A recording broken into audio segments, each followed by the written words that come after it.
String objects and methods. String variables are actually objects, but the string class is unique because string objects can be created by simply declaring a string variable. The reference variable knows the address of the string object. The object is assigned a value of whatever characters make up the string literal. Creating objects. A variable can hold either a primitive value or a reference to an object. Like variables that hold primitive types, a variable that holds an object reference must be declared. A class is used to define an object. Remember that a class is like a blueprint for the object, and the class name can be thought of as a type of an object. The declaration of object references are structured like the declaration of primitive values. A variable holds either a primitive type or a reference to an object. A class name can be used as a type to declare an object reference variable, such as the example string title. So title is the name of the variable. It is of type string. No object is created with this declaration. An object reference variable holds the address of the object, and the object itself must be created separately. Generally, we will use the new operator to create an object, such as this example. New string, and the value of the string is Java Software Solutions, and that string literal is being assigned to title. So Java Software Solutions calls the string constructor, which is a special method that sets up the object. Creating an object is called instantiation. An object is an instance of a particular class. The string class. Strings in Java are objects represented by the string class. Once an object is created, its value cannot be lengthened or shortened, nor can any of its characters change. Thus, we say that a string object is immutable. We can, however, create new string objects that have the new version of the original string's value. Because strings are so common, we don't have to use the new operator to create a string object. So we can create a string object by Java Software Solutions assigned to title.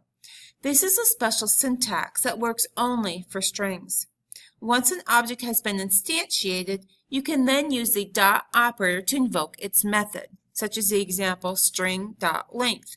We're invoking the length method of the title object. String methods. The string class has several methods that are useful for manipulating strings. Many of the methods return a value, such as an integer or a new string object. Making a string object and assign a value. String variables are actually objects. So we can make a new string using this example. New string, Mrs. Rush, assigned to my name and is of type string. Create an empty string. A null string is a string that has no value and no length. It does not hold an address of a string object. An empty string is a string that has a value of an open and closed quotation mark, and its length is 0. There is no space inside the double quotation marks because the string is empty. It may seem like a null string and an empty string are the same thing, but they are not. The difference is subtle. The empty string has a value of 0. The null string does not. Furthermore, you can perform a method on an empty string, but you cannot perform a method on a null string. Any attempt to execute a method on a null string will result in a runtime error called a null pointer exception. You can use an empty constructor from the string class. A value exists. It is not null. There are no characters in the string literal. It has a value of open and closed quotation mark, and it has a length of 0 characters. The null string. For example, if we just take their name, variable name, and create a type of string, then it is null. It does not have a memory address. It does not have a value. You create a string reference, but not a string object. You assign a value is null. There isn't an address of a string object for it to hold. A null string is a string that has no value, no length, no address. You cannot perform a method on a null string, but you can on an empty string. Any attempt to execute a method on a null string will result in the runtime error called the null pointer exception. The string object. We create a string object, my name. We assign it the value Mrs. Rush, and it is of type string. This is a visual representation of what a string looks like in memory.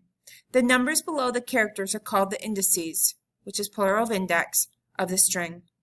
Each index represents a location of where each of the characters lives within the string. Notice that the first index position is 0. An example of how we read this is, the character at index 5 of my name is the character R.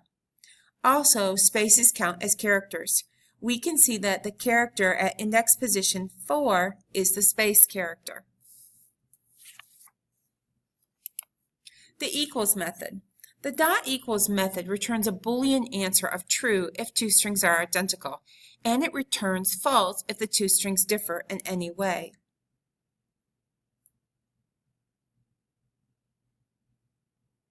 The equals method is case sensitive. We never use the double equal sign to compare strings. The double equal equality operator is used to compare numeric values, and when used with strings, it compares whether or not the two string references point to the same object. The not operator, which is the exclamation point, can be used with the equals method to determine if two strings are not equal.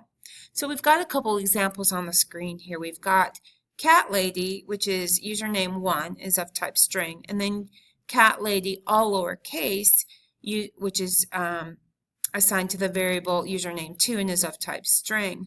When we perform a equals method on that, as we've done in system.out.println, username 1.equals cat lady, it prints out true. And if we look at username 1 up in the assignment statement, we can see that it did indeed use title case with a capital C and a capital L on cat lady.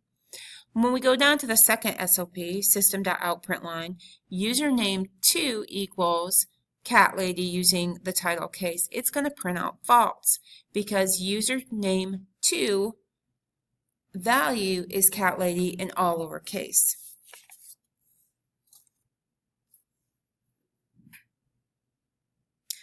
Here's another example of using the equals method. So we've got two assignment statements here. We've got pet1, which is a value of cat with a capital C and is of type string. And then we've got pet2, which has a value of dog with a capital D and again is of type string. When we do our SOP, our system.out.println, not pet1.equals, and we bring in pet2 as the parameter of the dot equals, the answer is true, because we're saying that pet1 does not equal pet2. And that, of course, is true because pet1 is cat and pet2 is dog. The compare-to method. The dot compare-to method returns an integer, a positive number, a negative number, or a 0. This integer describes how the two strings are ordered lexicographically. The second way to compare two strings is to use the compare-to method. Instead of returning an answer that is a Boolean like the equals method did, the compare-to method returns an integer. The result of the compare-to method is a positive number, a negative number, or 0. The integer describes how the two strings are ordered lexicographically. Lexicographically is a case-sensitive ordering of words, similar to a dictionary, but uses the Unicode codes of each character.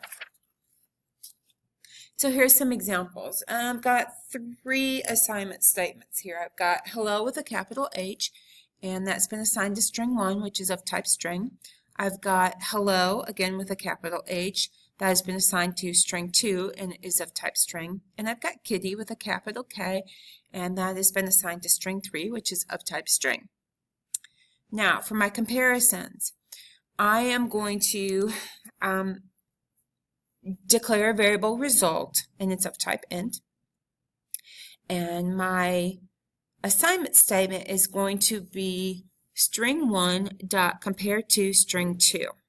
So what is happening is string1 and string2 are being compared to each other. If they are identical, then I'm going to get a 0 being assigned to result. And so if we actually look up and string1 is hello with a capital H, string2 is hello with a capital H, we would see that indeed they are equal, so they are the same, identical, so we would get a 0 returned. For our second declaration assignment statement, we've got result 2. We're going to compare string 1, which is hello, with a capital H. We're going to compare it to string 3, which is kitty, with a capital K, and we are going to return or store into result 2 the result of that comparison. Well, the result is going to be negative because string 1 comes before string 3 lexicographically, because an H comes alphabetically before a K.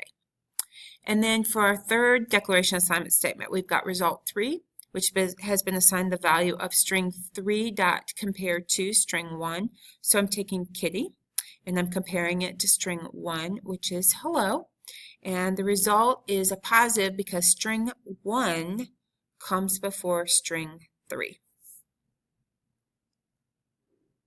The length method.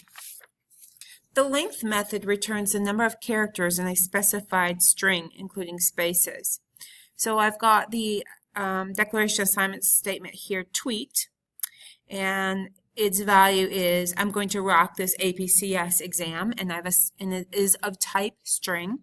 And then I have another declaration assignment statement, which is return is the variable, and it has a value of tweet.length, and it is of type int. And the result of tweet.length is going to be 34. If I count up all the characters in, I'm going to rock this APCS exam, including the spaces and all the punctuation. Excuse me, it has 34 characters. Let's try the second set down here below. Pokemon card is our variable. It is of type string, and it's going to be a new string. And inside there, I've got result, which is of type int, and I'm going to store into result Pokemon card dot length. It has a length of 0. It is a string. It is a string that has no characters inside it, so all it's got in, if I looked inside, would be an open and closed quotation mark. So it's not null. It is actually just an empty string. It has a result of 0. So with Pokemon card, no string was created in this particular case. So if I tried to do the dot length method on Pokemon card, in this case, I would get a error, which would be the null pointer exception. So what is different between this assignment statement, where I've got Pokemon card is of type string, and what I had before? I'm going to just flip back real quick here. I think I'm going to. There we go. See, if we look down at the bottom where we've got string Pokemon card equals new string, we've actually created a string right here, right, with our new operator. But in this particular case, I didn't create a string. I have no address for the string. That's why this one is null, and this one is actually just an empty string. Index of method. To find if a string contains a specified character or group of characters, you're going to use the index of method. It searches the string, and if it locates what you're looking for, it returns the index of its location. Remember that the index is going to start at position 0. So I've got a string here that I've created, I've declared, and I have instantiated. So I've got sport, which has the value soccer with a capital S. When I come down and I use my method, I've got sport.indexOf, and the parameter of the index of method is the lowercase e. So what Java's going to do is Java's going to go look at soccer, and it's going to return the first occurrence of the letter E, and it's going to count what index position it